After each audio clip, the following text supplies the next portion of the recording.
following films were all made by the Young Writers Collective, part of Ledbury Poetry Festival's community programme of young writers, all written in lockdown about their experiences, and we hope you enjoy them.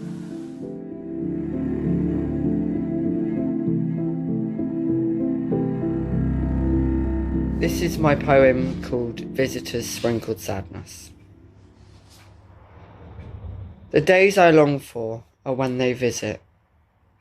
The days I dread are when they visit. They come and go with stories and a smile. But then I remember I won't see them again for a while.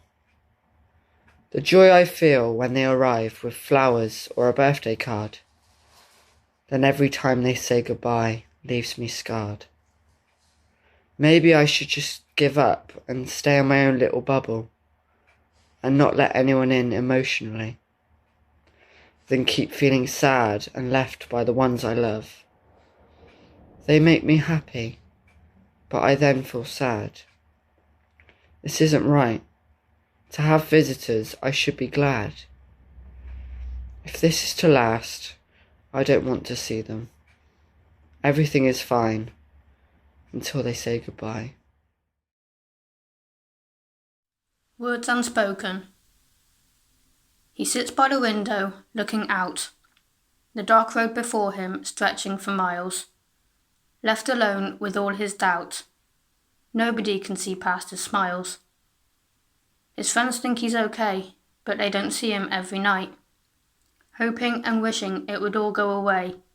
Wondering if he should just take flight.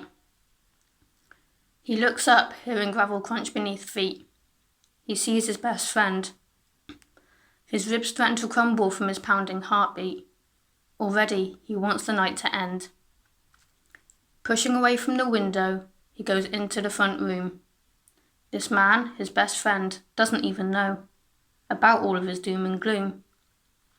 Or maybe he does, he just doesn't say. The beer on the table, he's brought 4 packs. He appreciates this guy every day because he doesn't look for the cracks. He breathes a sigh of relief as he accepts the offered beer.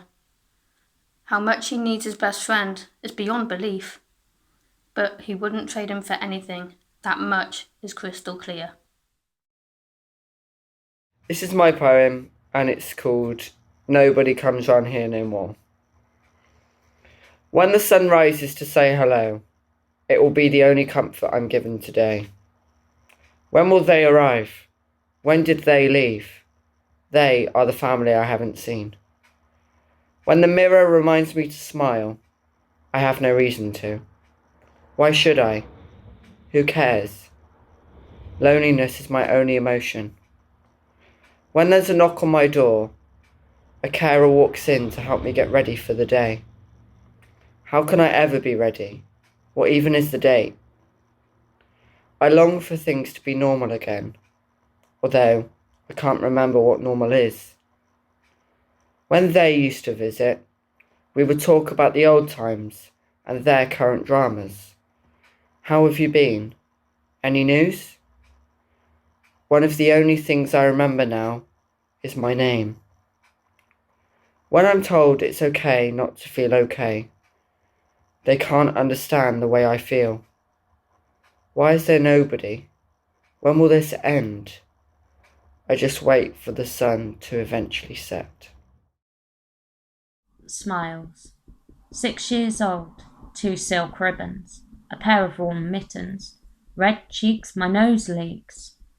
I still smile even when we have to walk for a mile, showing the gaps in between my teeth, but there are more underneath.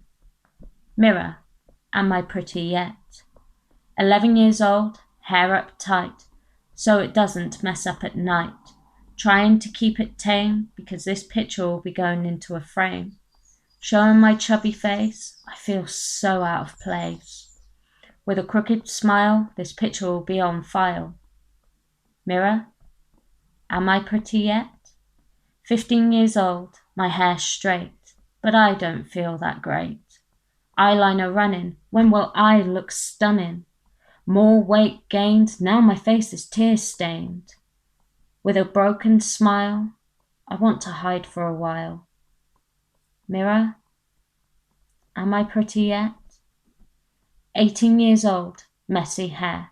She has had an affair. My eyes streaming, my heart aching. Bloody wrists, sore fists. A fake smile and a bad style. Mirror, am I pretty yet? 23 years old, embracing my own unruly curls and not bothering with any girls. Eyes delighted and ignited. When I look in the mirror, I now see myself a little clearer. With a wide smile, all that work was worthwhile. Mirror, I must say, the girl looking back at me is pretty, don't you think? I was born in the eyes of people who had me to supply their drug habit. Drug trafficking before I was born, stealing before I came into the world. Unloved but unforgettable. Black eyes, bloody knees were what defined me. It later became scars across my body and handcuffs around my wrist. Trapped in the shadow of what I was born into. No matter where I go, the shadows will follow, eating everything positive in its path, until I'm the only thing left in their touch. Addiction is in my blood. Everything that hurt me became an addiction. I couldn't let go. Bruised kidneys, bloody hands. I despised it, loved it more than the world. The dispirited depression looked me in. I was trapped. I am trapped. The blackness weaves in and out of every pore, dances on every hair follicle until I am unrecognisable. The blossom fears to touch me as I walk between the trees, fearing it will get taken by the darkness. You cannot choose where you belong or who you have relationships with. The darkness feeds until everything around you is the same. I was born to supply drug habits, but now my life is a drug habit. The blossom fears to touch me as I walk between the trees, a second generation that formed from the seeds. The grief is taken over, but why should I try when my body wants to cry?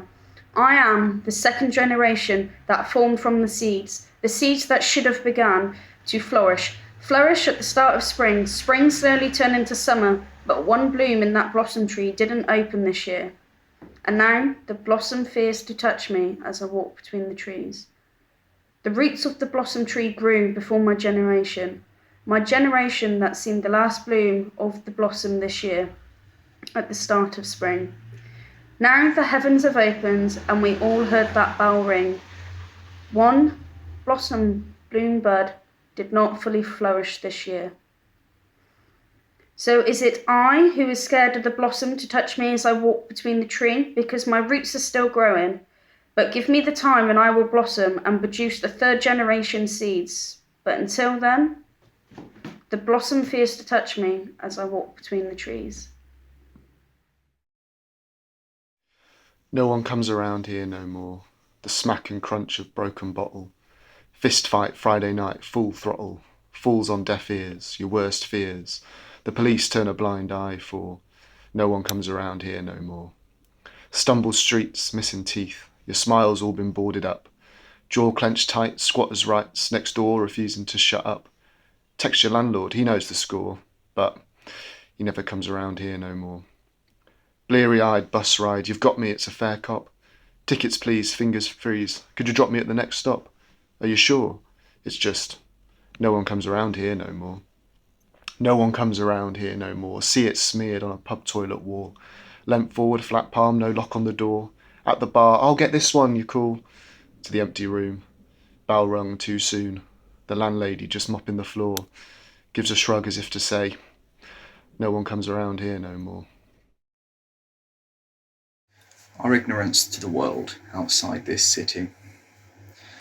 I don't know much about the world away from my home. I know there are cities with blocks of flats that could house my entire estate. Looking at them still fills me with wonder at how they were made without blunder. I also know that it's filled with people who don't smile back, those who scowl and spit and make the world a hellish pit. Our hearts are wide open during this time because of the darkness that's made its home across the globe, leaving some of us alone whilst others have their children at home. We all have one thing in common, and that's we all have hope, that this darkness will fade away so we can carry on with our lives. Our hearts are wide open as we watch in horror and hear the news that it's claimed 100 more lives. We haven't even reached the peak. Why can't it leave us be, so the world can grieve for those that have been lost to this deadly force that has swept across all nations? Our hearts are wide open for those that risk their lives as they are serving on the front line to help keep us safe or help people recover from this terrible illness that only has one purpose, which is to kill everything in sight. But we will stand and fight this curse. Our hearts are wide open as we unite on a Thursday night to clap for those that have lost their fight, for those that never give up on our lives, for those that stay at home, for those that are all alone, and for those that have their children at home. Our hearts are wide open to you all. Nobody comes round here no more. The future that you planned became nothing more than the fine lines of words that disappeared. That smile that now lights up the wrinkles on your face, the people that once cared, they're no longer on your case. You decided to take life at your own pace. Once you're gone, you won't even be remembered. Visitors that were district nurses become distant nurses once a week. Nobody comes round here no more. Grandparents warned us, never get old. Your capability of doing things when you're young is great. You're a spring chicken, hold on to your youth. You'll become old and weak and frail like me one day. Being young when they got old and no one went round anymore until it was too late. Vulnerable is now what I have become. Those things that were once said, that was a distant memory, now have become true. Nobody comes round here no more. I have lived my life stuck in my ways. I'm too old and certainly won't change. Cigarettes and brandy fill my day. Nobody comes round here no more. But when they do, all I say is, don't get stuck in your ways. Now goodbye and happy days. What would we say 25 to 30 years from now? What would we say to our children and grandchildren when they ask, why do you spend a lot of time outside? Well, I will say this. In 2020, our lives were turned upside down when the coronavirus invaded this land. We were on a strict lockdown as there was no cure to banish it from the world, but still we tried. We were forced to stay indoors to stop the spread from home to home, as it claimed a lot of lives during this time. As you can see, it didn't claim mine, but the only way to survive was to stay at home, to protect the NHS, in order to save lives. We could not go out, not even to see our family and friends, so all alone I sat, with spiders as my only friends. We could speak on the phone, go out and get food, and exercise for an hour a day. We all almost went insane, as there was only so much cleaning one could do in a day. Life was really bleak, but we had hope that we would be freed from the virus that kept us hostage until it faded away and became a distant memory. Now you see why the outdoors means so much to me, and having you children by my side, as there was a time I was all alone in the darkest moment of our time. Healing hands. Hands don't heal like people say. All I know is that everything will be okay. Hands don't heal. They crack and they peel. They peel the layers away to make everything okay. The touch of a hand is all it can take, for goodness sake. Hands that heal, hands that peel, hands that cry and hands that sigh. Warm hands, cold heart, some may say, but come what may, those hands that once peeled will surely be healed.